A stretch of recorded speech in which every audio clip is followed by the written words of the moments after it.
बिस्मिल्लाहिर्रहमानिर्रहीम। अस्सलामुअलैकुम dear students, this is Mohammad Tariq Shaheen. Second year की मैथ हमारी जारी है। 7th चैप्टर वेक्टर्स को हम डिस्कस कर रहे हैं, सॉल्व कर रहे हैं।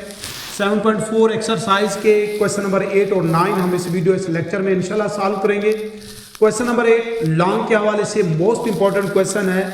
लॉ ऑफ साइंस है, हमने with the help of vectors उसको प्रूव करना है और उसके बाद हम इंशाल्लाह शार्ट के हवाले से क्वेश्चन नंबर 9 भी मोस्टली रिपीट होता रहता है। सिंपल सा क्वेश्चन है, आप लोग जरा स्टेप्स को केयरफुली जरा फॉलो कीजिएगा। इंशाल्लाह ये लेक्चर आप लोग को क्लियर हो जाएंगे। क्वेश्चन नंबर 8 की बात करते हैं। हमने देखी क्वेश्चन नंबर 8 में क्या प्रूव करना है। प्रूव करना है हमने sine alpha minus beta is equal to होता है sine alpha cos beta minus है, तो फिर इसलिए ये हो जाएगा cos alpha sine beta. Law of sines है, with the help of vector हमने इसको प्रूव करना है। जरा इसकी फिगर, इसकी डायग्राम को देख लें, हम कैसे ले सकते हैं, कैसे बना सकते हैं, जरा देखिएगा। ये हम इस तरह से ले लेते हैं, ये हमारे पास ओ ओरिजिन है, ये वेक्टर है हमारे पास ओ ए। अगर मैं इसको पोजीशन वेक्टर ए का नाम दे देता हूं, ये जो एंगल बना रहा है स्टूडेंट्स जरा गौर से देखिएगा, ये एंगल इलोंग एक्स एक्सिस जो एंगल बना रहा है ये हमारे पास है अल्फा। एक और वेक्टर हम लेते हैं, देखें जरा, ये दूसरा वेक्टर है हमारे पास, इसको ओ बी का नाम दे दें तो ये हमारे पास बी हो जाएगा। ये जो इलोंग एक्स एक्सिस ये एंगल बना रहा है इसको हम नाम दे देते हैं बीटा का। तब जरा गौर से देख लें, जो हम ये काम लिख भी सकते हैं कि हम पहले लेट कर लें, चले कि लेट टू यूनिट वेक्टर्स हैं हमारे पास। यूनिट वेक्टर से मुराद जिनका मैग्नीट्यूड 1 के इक्वल होगा। 2 यूनिट वेक्टर्स कौन से हैं, इसको हम नाम दे चुके हैं। ए का तो A is equal to alpha angle है, तो ये हो जाएगा काज अल्फा आई और साइन अल्फा जे। और दूसरा जो वेक्टर बी है वो हमारे पास हो जाएगा काज मीन्स एक्स कंपोनेंट काज होता है हमारे पास, तो काज बीटा हमारे पास हो जाएगा आई प्लस साइन बीटा जे। यहां पर इसके अगर हम कंपोनेंट्स ए और बी के लिखना चाहें तो वो भी लिख सकते हैं। ये 2 यूनिट वेक्टर्स हैं। ओ यहां पर हमारे पास ओरिजिन है, और जरा एंगल को देखिएगा गौर से, ये जो एंगल है ना हमारे पास बी ओ ए या A O B, angle A O B, ये क्या एंगल है जरा देखिए हमारे पास, गौर से देख लें। ए ओ बी या हम बी ओ ए एंगल लेना चाहें, ये दरमियान वाला, ये टोटल हमारे पास अल्फा, यहां तक इसको बीटा है, ये सब्ट्रैक्ट करेंगे तो ये बन जाएगा अल्फा माइनस बीटा। ये एंगल क्या बनेगा, ए ओ बी या बी ओ ए, एंगल हमारे पास क्या होगा अल्फा माइनस बीटा। हम इसको लिख सकते हैं। हमने यूनिट वेक्टर्स लेट किए। अब हम क्या करते हैं, इनके क्रॉस प्रोडक्ट फाइंड कर लेते हैं। जरा देखें दोनों वेक्टर्स ए बी का अगर हम क्रॉस प्रोडक्ट फाइंड करें, एक्चुअली ये क्रॉस प्रोडक्ट की ही एप्लीकेशन है। जरा देखिए क्या बनेगा, B cross A is equal to I J K. हम बी क्रॉस ए ले लेते हैं, तो पहले क्या लेंगे, बी वो क्या है हमारे पास काज बीटा, काज बीटा, और ये हमारे पास क्या है साइन बीटा, और के कंपोनेंट हमारे पास नहीं है तो वो क्या हो जाएगा हमारे पास 0 हो जाएगा। बिल्कुल ऐसे ही ये हमारे पास क्या हो जाएगा काज अल्फा, ये साइन अल्फा, और ये हमारे पास 0।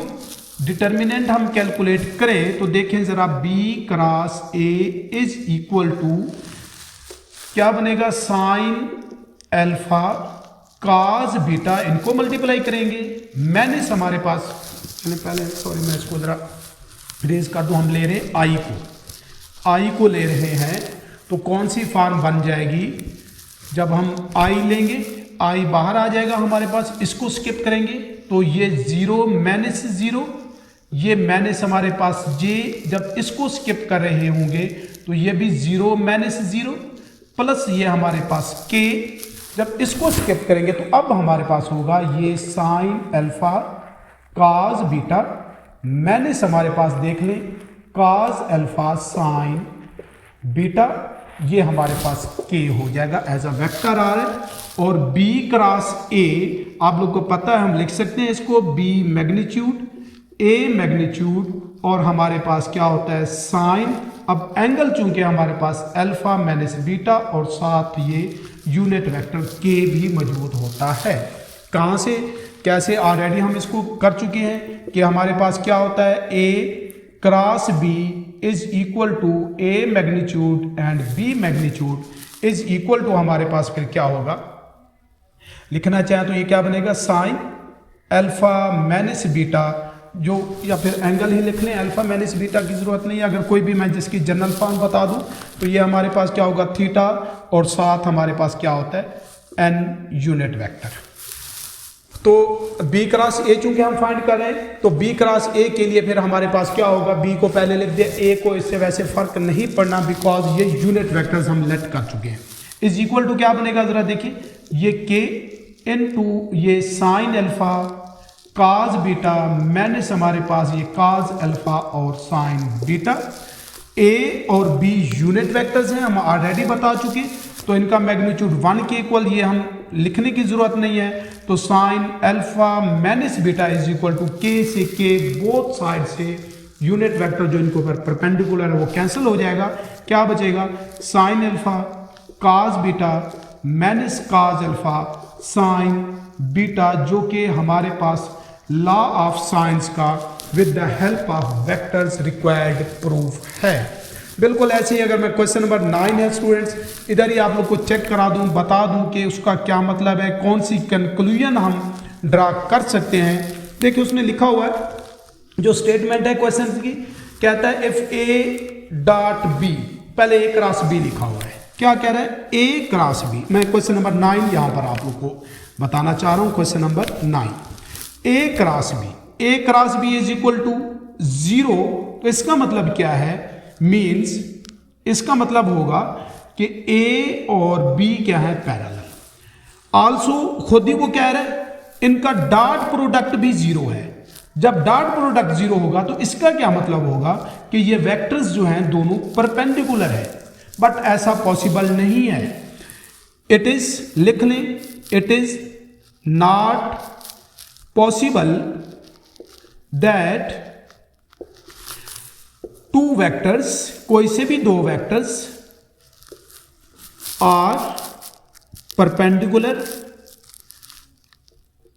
And parallel at the same time. ऐसा पॉसिबल ही नहीं है कि वेक्टर्स हमारे पास पैरेलल भी हूं परपेंडिकुलर हूं, तो सो क्या होना चाहिए हमारे पास, सो ये लिखना बहुत जरूरी है, so one of A or B must be equal to 0 या नल वेक्टर इक्वल टू 0। तो इनमें से किसी ए या बी को 0 के इक्वल होना चाहिए, मींस नल वेक्टर होना चाहिए। वो खुद कह रहा है कि अगर ए क्रॉस बी भी 0 के इक्वल हो, ए डॉट बी भी 0 के इक्वल हो, तो फिर आप ए और बी वेक्टर्स के बारे में क्या कंक्लूजन ड्रा कर सकते हैं। तो स्टूडेंट्स क्रॉस प्रोडक्ट 0 तो वेक्टर्स पैरेलल होते हैं, डॉट प्रोडक्ट वेक्टर्स का 0 तो वेक्टर्स परपेंडिकुलर होते हैं, लेकिन ऐसा पॉसिबल नहीं है एट के सेम ही वेक्टर्स पैरेलल भी और परपेंडिकुलर। सिर्फ उस सूरत में ही ये हो सकता है ये रिजल्ट कि उन दोनों वेक्टर्स में से ए या बी में से कोई सा एक वेक्टर जो हो वो नल वेक्टर हो, तो फिर ये कंडीशन जो है वो सेटिस्फाइड हो सकती हैं। मैं उम्मीद करता हूँ लॉ ऑफ साइंस के प्रूफ्स के हवाले से और ये वेक्टर्स के बारे में कंक्लूजन हम कैसे क्या ड्रा करेंगे, ये मेरी ये वीडियो ये लेक्चर आप लोग को समझ आया होगा।